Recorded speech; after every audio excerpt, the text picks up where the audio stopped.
بیوی سے بحث میں ہارنے سے زیادہ بے عزتی والی بات ہے اس میں بحث سے جیتنا۔ وہ خاوند کو تکلیف اور مصیبت میں نہیں دیکھ سکتی، اسی لیے وہ اس کے رنڈوا ہونے کی دعا نہیں مانگے گی، اپنا بیوہ ہونا قبول کر لے گی۔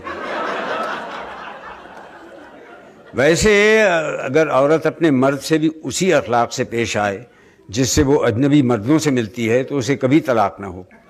خاوند بھی اگر اسے دن میں ایک بار ایسے دیکھ لے جیسے وہ ہمسائی کو دیکھتا ہے تو اس کی خوشگوار ازدواجی زندگی کی ضمانت میں دے سکتا ہوں۔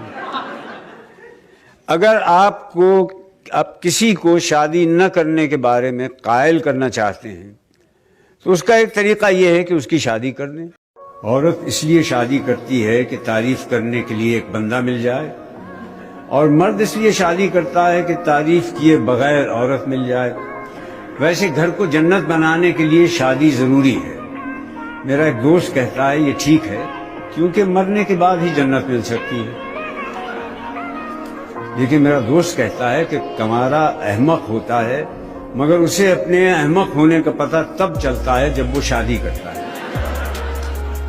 دیکھا جائے تو شادی کا اس سے بڑا اعزاز اور کیا ہوگا کہ صرف اسی صورت میں انسان خدا بن سکتا ہے۔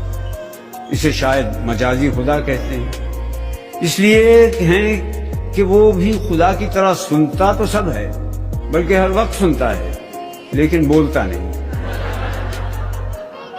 پہلے میرا بھی یہی خیال تھا کہ ہر عورت شادی کرے مگر کوئی مرد شادی نہ کرے۔